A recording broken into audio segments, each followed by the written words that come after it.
What is up, guys and gals? Welcome back to Stanwich. Welcome to episode number 64 of my Factory Simulator playthrough. Two quick notes before I begin. It just sounds different because I'm recording this post video recording, which you'll see in the background of the video. So I'm recording this straight through Adobe Premiere, so it should sound a bit better, I think, but just different in general.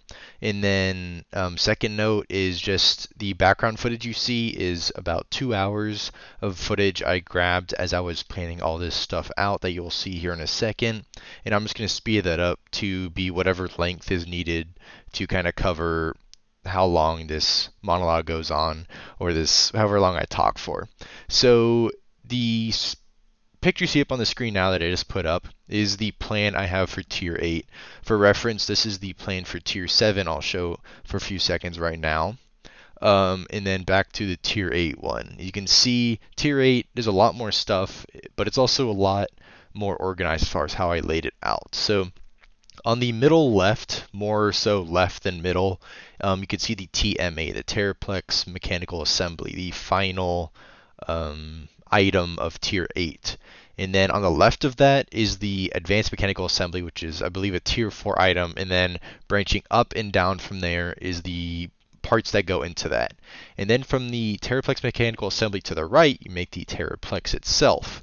And that has 4 parts that go into it. That's going to be the actually, let me pull this up so I can see this a bit better, because I'm currently looking at a really small picture of it up on my screen. So let me pull it up full size. So to the right of that, you have the or going into the Teraplex. Sorry, I'm trying to remember where I was at. You have the Ultralink above it, the Super Solid Core to the right, the Super String Core to the right as well, just underneath the Super Solid Core, and then the Super Fluid Core is underneath the Teraplex. At the bottom, I made a core shielding and a core shell kind of little mini flow chart, just so I didn't have to write those a bunch of times, because each of those goes into 3 of the things that go into the Teraplex, so that would have been a lot more complicated. And then at the top in that yellow box, the core truss. So that's another one of the 3 ingredients that goes into every single one of those other 3 ingredients that go into the Teraplex. So didn't have to write those a bunch of times. And then also to the right of that and above it, I had the superstructure ingot, the Iconics ingot, the concentrated prismarine dust, and the prismarine dust clusters, also kind of written out separately, so I didn't have to write those a bunch of times. And so it wasn't too bad as far as planning this out. It wasn't super duper complicated. The main thing is just the complete size and scope of this. I was kind of looking at tier 7, and just because of how I wrote it out and everything, I feel like it's not too much more complicated, but then I was looking at it again, I was like, I think it is definitely a lot more complicated as far as just how much stuff goes into everything. And so I think I'm going to go with the same kind of plan I did with tier 7, to where I have a bunch of production on one single floor, probably going to do the first floor again, and then kind of build from there, as far as on the next floor start putting those things that I, put together. Start putting those like mass produced items together, and then start building towards the Teraplex. It's going to be a bit harder because I need to leave room for the Advanced Mechanical Assembly, the tier 4 stuff, because unlike in tier 7 where it's just a single energy crystal, I believe, it didn't even need to be processed at all. This has a whole little, assembly line that needs to be have space dedicated for it, a lot more space compared to just a single energy crystal mine. So that'll be something that needs to be kept in the back of my mind. But I think mass producing like the core shield, core shell, and the core truss for sure, and then all the ingots for sure need to be mass produced. Not specifically the superstructure ingots, they're Iconics ingots, but everything that goes into that. And then focusing, I guess, a bit more on the ingots that go into the superstructure and Iconics ingots, because there still is like the, what was it? The molten steelix ingot was like something else that needs to be produced as well. Or the, where is it? The Pluto node is also something that needs to be produced. So there's a lot of ores and ingots that need to be made. either with the mixer, and then the induction smelter or the alloy smelter. So this tier got a lot more complicated with things being alloys and some things just being smelted. So that's going to be interesting to figure out. But we'll get it done. And I don't know how long it's going to take, how many episodes, but definitely going to try to make it a bit more streamlined to where episodes aren't like 30 minutes to an hour long like they were for Tier 7.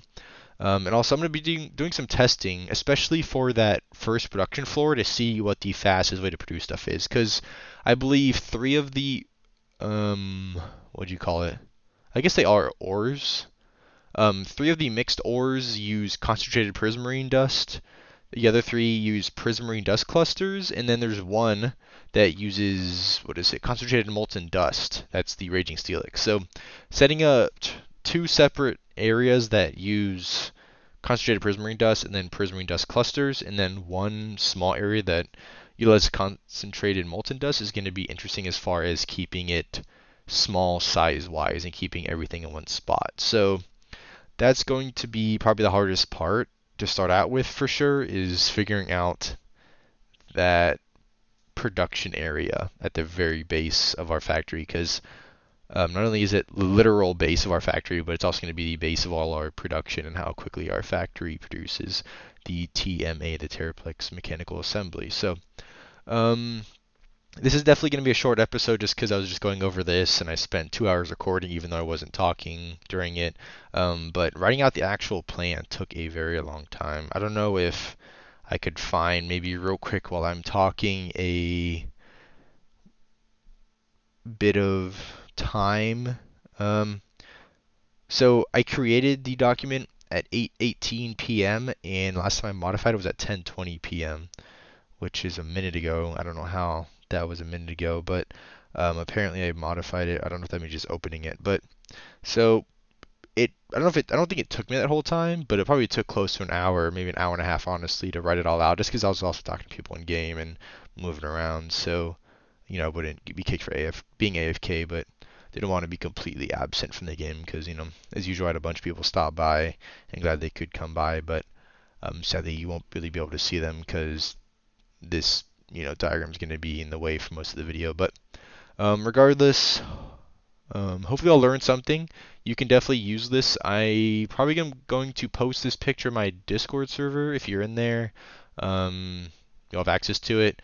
If not, maybe you know somebody who's in it, or I guess you can join. I don't want to be forcing people to join, but I don't know how else I would post it in a way that y'all could access it. So sorry, but that's the only place I'm going to post it for now. So either, I guess, screenshot the YouTube video, hopefully it'll be high enough quality, or I'll post like the raw image in Discord. But hopefully I'll learn something. I don't know if y'all enjoyed that. I don't know if I can say that, but maybe y'all enjoyed the organization and, find some joy in that, because I feel like it is very satisfying to see this final end product, and how good it looks. But at least to me, just got like the organizational aspect of it. But yeah. That's it for today, though. So if you have any questions, concerns, comments, suggestions, let me know down in the comment section. Or if you want to email me, I think that's in my channel description, or message me on Discord. Either in private or in the server. Either one works. Probably server's better because someone else could maybe answer your question as well, because I'm not an expert and everything. So yeah, but thanks for stopping by, watching the video, and I'll catch you next time. So peace out.